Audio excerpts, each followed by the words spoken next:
What is going on, everyone? It's your guy Cole Jackson back here on Road Graders, and we are officially in the off season. The Philadelphia Eagles absolutely dismantle the Kansas City Chiefs. So I'm going to be asking you guys in this first edition of Mock Draft Monday, what did we learn from the Eagles, and how can the Baltimore Ravens apply that to their draft? Taking a look at a mock draft. If you guys are looking forward to this, hit that like button, hit subscribe if you're new here. And throughout the video, I want you guys dropping comments, letting me know what you guys think of some of these picks. I'm going to be going in this with the intention of building up that O-line. The only free agent assumption I'm going to make, obviously it's a little difficult in February, is that I do think the Baltimore Ravens will retain Ronnie Stanley. It's just, I don't think they have a choice. And so I have to work that assumption in. Obviously, there's going to be other free agent additions in March that will change things. We will adjust as we go.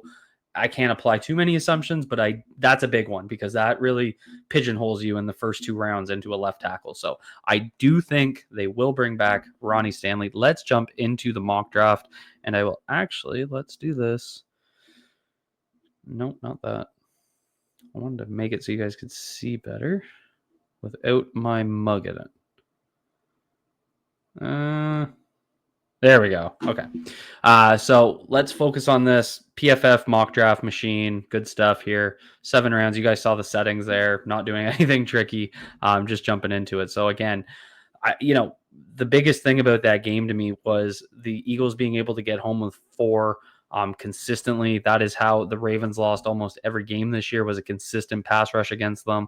We get up here to our first pick. Classic edge versus wide receiver question for the Baltimore Ravens. But I think we're going to keep looking around here. And there's Josh Connerly Jr., a guy that I would be all over if Ronnie Stanley wasn't retained in this scenario. Again, I am going to assume he's back. Tyleik Williams, Nick Scorton standing out to me. Donovan Izaruku, a guy that just has insane production, but who I'm actually going to go with here is Princely out of Ole Miss. This is a guy that just look at that production, 22.8% pass rush win rate. Good against the run as well. But then you look at his numbers, 28 hurries, 16 QB hits, 11 sacks. He just checks every box for me. He is an explosive edge rusher. He complements what they have already. And he's a guy that I think can be productive right away because of being in that role behind Kyle Van Noy and Odafe Owe, where he can just go after the quarterback. And that production is insane. I really want to see them go after a guy that has that high level production this year.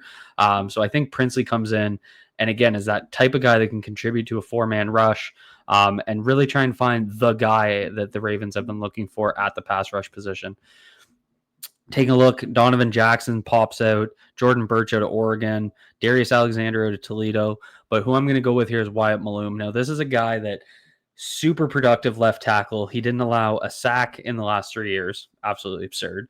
But he is a guy that I think is a guard at the next level. I think the Ravens would bring him in and just put him at offensive guard, and he's going to become an all-pro caliber. He's that one of those guys where I think, of course, he can be an offensive tackle, but I think he's got that super high ceiling at the guard position. So the Ravens go out there, they add into the trenches in that way and really add that upside player.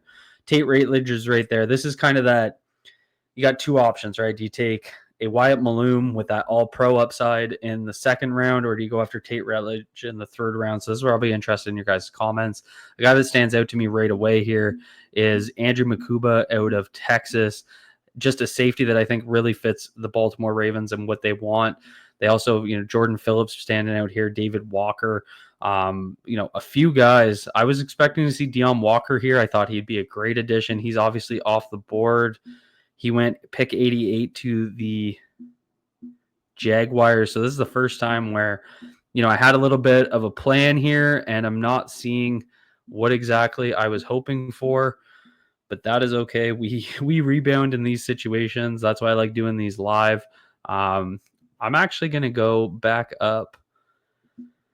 Curious what you guys think about Jordan Phillips, but I'm actually going to go get this kid out of Central Arkansas. Again, and I really want to find that 4-man rush. Now, obviously, this is FCS ball, 21% pass rush win rate, but look at those numbers over the last 3 years.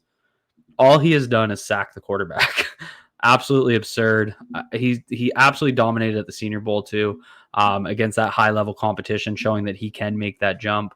So, we come away through our first 2 picks with a guard and 2 edge rushers. Again, trying to build up those trenches as best as possible, find the guy at the edge rusher position. Did I overinvest there? Did I underinvest? I'll be super curious what you guys think. Jack Kaiser pops out, Zy Alexander, Chase Lunt. Oh, God, I love Chase Lunt. Zy Alexander is a super interesting guy. More of a zone corner than a man corner, which isn't necessarily a bad thing for what the Ravens are going to ask him to do. Keep looking around here really quick. Peebles out of Virginia Tech is another guy that can get that pass rush from the inside. Super interesting cat. Again, another guy with that high level. I'm actually going to go with him because he's just super productive and a really explosive pass rusher. A little bit more on the undersized here, but super explosive, an overager. That's why he's probably going to go in round 4. But again, a guy that I think can be that third defensive tackle that rotates in and is able to get after the quarterback in obvious passing situations. Zy Alexander's still up there. I think that's where we're going to go to address that corner spot. So now we've gotten our corner. We've addressed the trenches, quite a bit. I think we still want to add a swing tackle in here at some point, a developmental guy. As you can see, the Ravens have 500 picks in this draft. So it's really easy to kind of go through and round out some of the developmental spots in the rounds 5, 6, and 7. You may not get those immediate contributors, but guys that you think are going to be able to develop and become guys for you. And one of them is, Jack Nelson for me, Wisconsin tackle, a left tackle, a guy that I think can play both sides and just get in here and develop him. He's the perfect type of swing tackle that you'd be developing. Ollie Gordon pops out to me. I'm actually going to go right back into the corner room. Ooh, no, actually I'm not. Jay Higgins. The reason I like Jay Higgins is because of his production in the pass game. Super high coverage grade. He's an undersized guy, but he's 6'2", 232. But he's just got a super athletic ability, and I think he's a guy that can develop into a coverage linebacker, which is what the Baltimore Ravens need, especially in those sub packages. So Jay Higgins comes in, provides some of that ability at the linebacker position. Ty Felton out of Maryland. Again, a lot of you guys will be Maryland fans, so I'm super curious what you think about him. Obviously, he's got the size, 6'2", not much on the contested catch area. So he's not necessarily that type of big body guy, but I think, with this class, there's just not a lot of high level receivers. So I think getting him in here is a solid addition, a guy that knows the area really well. I think they can get in there, try and get something out of him. I'm going to also grab Hunter Wohler out of Wisconsin, a guy that's so versatile and has really good on-ball production, which is really important. He had 7 forced incompletions, which was like 42nd in the NFL, in college football this year. So he's got that type of ability. How many picks have I made at O-line? 3 or just 2? 1, 2. Let's go out and get a true guard. Let's go get Dylan Fairchild out of Georgia. This is a guy that he could be like I compared him a little bit to Cooper Beebe just because I think he could be drafted late and start right away. Like he doesn't have that insane ceiling, but he's got a really high floor. I think he's going to be good wherever he lands because of the sheer strength that he possesses and his ability to just generate movement in the run game. I think that gives him a really high upside.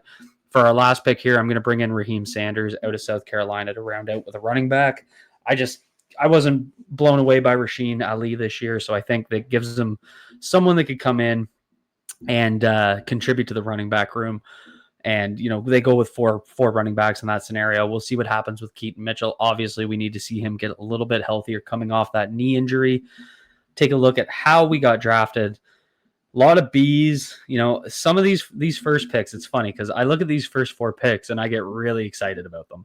But poor grades, looking like reaches, but just super, super high level ability from some of these guys. And again, contributes to that ability to get after the quarterback. And then low grades throughout, B-, not very good. But I'm super happy about what we did here. I think we contributed to a lot of the needs of this team, brought in a lot of diverse skill sets to contribute to what we have already. Hoping we added another corner somewhere in free agency because that's the only weakness I see. That being said, you guys drop a comment down below. Let me know what you guys think. Let me know what you think about some of the picks. Was this the right approach? Too many reaches? What do you guys think? Drop a comment. Let me know if you enjoyed this breakdown. Hit that like button. Hit subscribe if you're new here. Be good to yourselves. Be good to each other. Peace out, everyone.